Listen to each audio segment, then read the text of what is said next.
Hi everyone! I'm so sorry for the late upload kay kabalo mo, Buhay Canada, Buhay Estudyante. Last week lang na ako nahuman ako ang midterm exam and kabalo mo, ako ang grade or nakasalalay sa akong grade ang status akong visa. So maning kamot kita kay student visa nganong ni-enter manggid og pagka-estudyante manggod. So anyways, real quick, I'll give you the student requirements for student visa application. So na ako yung mga lista rin. I hope that I will not forget anything na mga requirements. So, okay, let's go. Dig in. If you want to get a paper and a pen para malista ninyo tanan, you can do it. Okay, so first and foremost, number 1 would be passport. So, dili mo kalarga kung wala may passport. So, and then, need siya for application sa school. Second one is TOR and diploma from high school and then college. And then, you will ask me, what if wala ko ka-graduate of college? What if wala ko ka-graduate of high school? So, as long as you have proof or mga kanang form 137 sa high school and then TOR ninyo nga undergrad mo o college, it's okay. You have to get that one para sa inyong proof of application. Then, second one would be birth certificate, PSA, birth certificate. Muna siya, okay lang, it's scan copy, wala problema. So, muna siya ang first 3 nga kailangan nimo. And then, next would be, pag na ka atong 3, katong TOR, diploma, passport, and then birth certificate, then, mangita na dayon ka og school nga imong gusto kung asa diri sa Canada, which provinces ang imong gusto, like British Columbia, like sa ako ang gianian diri, British Columbia, na ay Toronto, Ontario, Manitoba, Winnipeg, Calgary, Edmonton, Alberta, New Brunswick, og where else? Kung asa man ninyo, you just need to research kung asa man na siya ng school. And take note, it should be a DLI school, Designated Learning Institute, which is, I will just put in the description below kung unsa na siya ang Designated Learning School. Because, dili mo pwede mag-enroll lang og school nga, basta lang school. Because, to be able to get a student visa, the school that you applied or enrolled to should be DLI. Under siya sa DLI plus PGWP, which is Postgraduate Work Permit. And I will going to explain with you in the next video kay taas-taas gyapon ang DLI and then PGWP. But yes, muna siya ang one thing na kailangan ninyo tan-awon in applying or searching for a school. Look for a school here in Canada under DLI, Designated Learning Institute, with PGWP or Postgraduate Work Permit. This PGWP will let you work full-time after you graduate. Will let you stay also here in Canada after you graduate. Because there's a lot of school na under DLI but it's not eligible with PGWP. So those students nga gikuha lang nila na school, it's because they wanted to graduate, get a certificate and a degree here in Canada, and then practice their profession outside Canada. They don't want to stay here. So ako, gusto man ako magstay here and then apply in the near future for permanent residency. So that's why I took DLI with PGWP eligibility. So, I will discuss that one next video. Kay taas-taas kayo na siya. So, I don't want to consume like 30 minutes in a video. Just like my last video, it took 21 minutes or 25 minutes.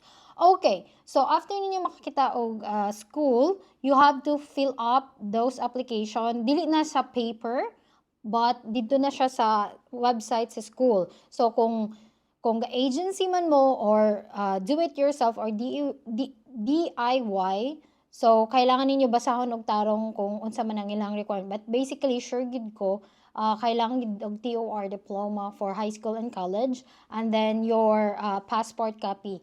And then, na ay school, like they need academic IELTS, because there's 2 type of IELTS, academic IELTS and then general IELTS, which is for academic IELTS, those are those who will take kung mag-student visa application ka, and then the general IELTS would be the permanent residency application. So, I took academic IELTS, although na ay school na gina-waive na nila ang academic IELTS or ang IELTS result, but there is a school also nga kailangan po nila og IELTS. So, luckily or fortunately, ako ang school which is Accended School of Management, gi-waive nila ang IELTS, so I can just take or request the school MOI or unsa ganito? MOI, nakalimot ko unsay MOI. Bas oh my god. So see, I have here the folder. Grabe dyan na folder kay kailangan gid mo siya i-compile tanan. So MOI is girl, nakalimot ko kung unsay medium of instruction. Yes, MOI is medium of instruction. Unsa man na ang medium of instruction? It means that gi-state nila sa certificate nga ang use na language sa atong mga teachers dira sa Philippines is English. Dili Tagalog, dili Bisaya or any dialect in the Philippines. So it means kung naa ka ana, maka-provide ka ana, ang pasabot ana or ang impact to the school is that you can understand English. Kay ang ginagamit ba diri sa mga teacher is English. So dili ka magnganga, hala unsa to yung gingon, it's English. So ang mga exam is English. So kailangan na nimo kuhaon in exchange or in a replacement for academic IELTS. So if dili mo gusto mag-take og IELTS kay mahadlok mo og take sa IELTS, so better get MOI or medium of instruction and then look for a school nga gina-waive nila ang IELTS. Daghan og school nga gina-waive nila ang IELTS, you just have to dig in and then search. So next would be after nimo mag-apply sa school, mag-wait ka like mga days or 2 days for me. Okay, so kaniya akong gina-explain is as per my experience, okay? So I don't know with other students, unsa ilang mga experiences while preparing for the requirements sa school nila. But yes, this is my own experience. So after nimo mag-apply sa website sa school, you have to wait like at least 2 to 3 days. Like for me, 3 days lang. Nigawas or gisend nila ang LOO or letter of offer.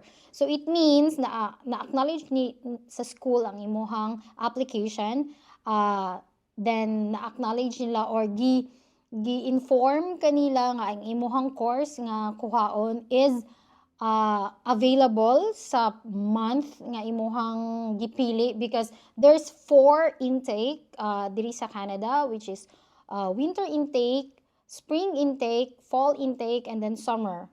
Winter, spring, summer, and fall. So, di ba, na siya, winter, spring, summer, or fall. So, 4 na siya. So, mamili lang ka kung asaan ang imuhang gusto i-take. So, let's say, December or January, dili ka ganahan ng super tugnaw. So, you have to move your application sa school og spring. So, that would start May. So, more likely April or May. So, dira. So, pwede na nimo. So, gi-inform ka nila, okay, Lorraine, your course of choice is available on the intake that you choose. So, ang ako ang gi-choose manggod. So, ako ang major or ako ang course diri sa ako ang school is human resource concentration. It's the same field nga ako ang gi-graduatean dito sa Pilipinas. So, more likely okay ra kayo siya. Then, sa LOO pod is makita nimo kung pila ang gina-require nga deposit sa school because dili lang na siya nga mag-apply ka and then okay na dayon. But you have to reserve for your seat kay sa kadaghan sa international student nga nag-apply. So daghan pud kayo og seats nga kanang ilang gina-reserve. So for you to be able to reserve your seats, magapangayo ang school og school deposit. So anyway, this is the example of sample of letter of offer. Sorry gid kayo guys kay kanang lugay gid kayo ko naka-upload pasabta na lang gid niya. So this is the letter of offer. It's the example. So from Accended School of Management, I have the name. So they asked me to give a deposit of 2,500 Canadian dollars. So kamo na mag-convert. So how much is it? Like 40 man siguro. $1 is to 40 pesos. So after that one, if ma-send na nimo ang deposit, you will have to wait for the LOA. So, daghan kayo no. So, munang pagkuhagin mo og ballpen and notebook.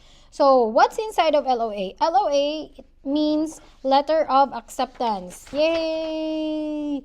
So, it means accepted na ka sa school nga imuhang gi-applyan. So, what's inside the Letter of Acceptance? Dili na nila ipakita ang imong reservation. Seat reservation is okay na. Dili na nila mahatag sa lain na student. And then, naadirita na ng imong information like pila ang total na tuition fee in the whole year, unsa imong course, kung na ba kay OJT, and something like that. So, ako na ko'y OJT, mga 3 months man siguro, not paid ha, dili siya paid na OJT. But anyway, mas okay man nga na kay OJT. OJT, they call it here like co-op permit, so co-op na siya. And then, luckily pag yun guys, kay natagaan ko og student grant sa school, which is total 19,500 ang grant nga ilahang gihatag sa ako, which is very helpful kay, you know, pobre ba yata, so we need that.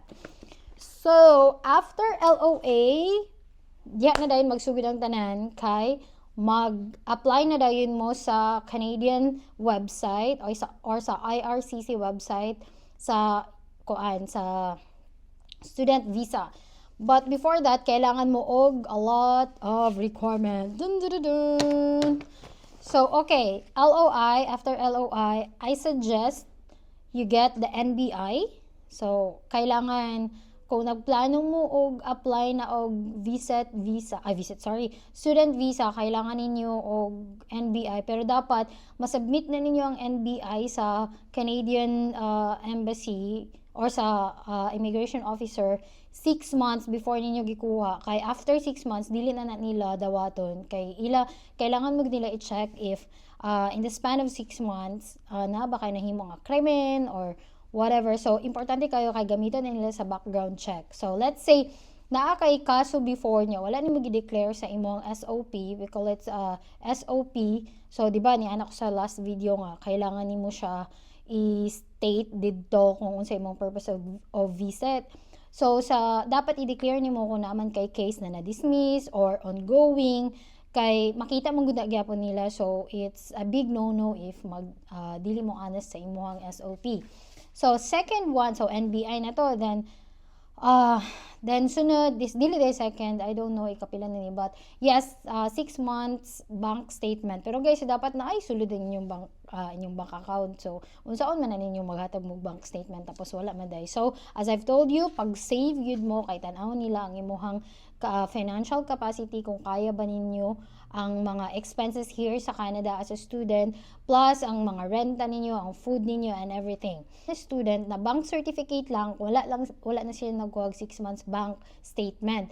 So, either way will do. Depende na sa immigration officer if dawato nila. But what I did is, I submitted both bank certificate and 6-month statement of account. We call this employment certificate, proof nga kanang gatrabaho gyapon mo. Salary certificate stating kung pila inyong what do you call this one? Sahod. Kay, di ba magpasa mo og 6 months bank statement. So, tanaw nila dito kung ang imong sahod ba, mo ba ito'y gasulod sa imong kuan. If naa siya yung mga like bulk deposits, like dagko kay like mga 300,000, but then ang imong sahod is 20,000, so questionable na siya. So, you have to explain sa imong statement of purpose or SOP letter nimo kung asa gikan ang 300,000 nga imong gi-deposit. So, everything should be well explained sa imong SOP. Next would be resume. Resume in a Canadian format. So, dili pwede ng format sa Philippines or sa Dubai. Kaya ang format sa Philippines is, and the same way sa Dubai, is na siya photo, age, birthday, or whatever. So, dili na siya applicable diri sa Canada. So, diri sa Canada, ang ilang resume, it doesn't include your photo, your age. Kaya wala man gay age discrimination, wala gender discrimination, wala face discrimination, or nationality racism, wala na siya inana. So, that's a big thumbs up for me. Munang na ako diri. Next would be the medical. So, naay ginatawag nga upfront medical or medical as per request sa immigration officer. So, I did upfront medical. And then, dili ra ni siya medical in any hospital. So, it should be authorized hospital from the government of Canada. So, I'll put the website pod sa description para makita ninyo kung asa mo pwedeng mag-conduct sa inyong medical exam. Like for me, I took my medical exam sa Sharjah, UAE, kay mas barato siya. And of course, you should pass the medical exam. Kay importante gyapon na sa ilaha. Then, if you have COVID vaccine, yes, pwede ninyo ay appeal sa requirements. Kay, I don't know, up until kanus nila pangita ng COVID vaccine, but sa ako ang batch, ginapangita gyapon nila. No objection certificate from the employer, it's an optional. Kung mahatag sa inyong employer, very good. If not, it's okay. No objection certificate. It means wala ko gi-object sa akong employer sa akong plano mag-obtain og student visa. Then, okay, as I explained in my previous video nga na refuse ko due to home ties, remember? So, kailangan ninyo i-strengthen ang inyong home ties. So, what are those requirement nga pwede ninyo ibutang sa inyong home ties is that photos of your family or photos of your husband, anak ninyo, or inyong pets or cousins or anyone. Basta naa siya date. If possible naa siya date. Kung naapa mo ikatong mga screenshot sa Facebook, that is so good. Kaya muna siya akong gipasa sa ako ang application. Katong mga naay date. Kaya para makita nila na naagid may bonding every year, although OFW ko. So, okay? Photos, don't forget. As many as you can, pwede ninyo ibutang with date ha, para makabalo sila nga dili ra siya gi-shot in 1 year. Government contribution like SSS, Pag-ibig, GSIS, or insurances ninyo. So, it's a big help kung na may mga contribution dira sa Pilipinas. But for me, wala man ko naka-work sa Philippines, so wala ko gikuan. So, naningkamot ra ko sa mga photos para sa home ties nako. Pero for those who are contributing sa government, so pwede ra na ninyo screenshot or kung naaman may PDF or kanang naamoy kanang record sa inyong contribution, so pwede ninyo na siya i-attach sa inyong application. Then, if let's say naamoy mga kayutaan sa kayutaan sa Pilipinas or naamoy mga properties like car or balay or yuta, so you have to provide the deed of sale or land title or ORCR sa mga sakyanan ninyo. So, you have to attach that one. So, at least, strong home ties, gyapon siya. It means, nagi kay balikan sa Pilipinas, kay naman kay mga property. So, who will going to use that one kung dili mo muuli, diba? So, thumbs up kay immigration officer. And then, yeah, kung amoy pets or mga alaga, pwede sad ninyo i-appeal kay, syempre, kuan baya, kanang one of the families na pud baya na ang mga animals. So, mora to siya, dagan-dagan siya, pero kaya ra siya in 1 month, basta dedicated lang mo og kuha. Okay? So, TOR, IELTS, medium of instruction, birth certificate, and then LOA, LOO. Guys, LOA and LOO is very, very, very important sa pag-apply ninyo og student visa, kay mo na ilang tan-awon. And then, NBI, dapat 6 months ha, 6 months ang validity niya. I had ninyo ipasa. And then, bank certificate, 6-month bank statement, employment certificate, salary certificate, resume with Canadian format, medical report or medical exam sa authorized na hospital, COVID vaccine, no objection certificate from the employer, optional. For home ties, photos of your family, husband, kids, or anyone. Government contribution, SSS, Pag-ibig, GSIS. Then, insurances, kung naman may mga insurances. Then, if na may mga properties or cars, so land titles, ORCR, and then deed of sales. And then, yes, that's it. Then, ready na mo mag-apply sa inyong student visa.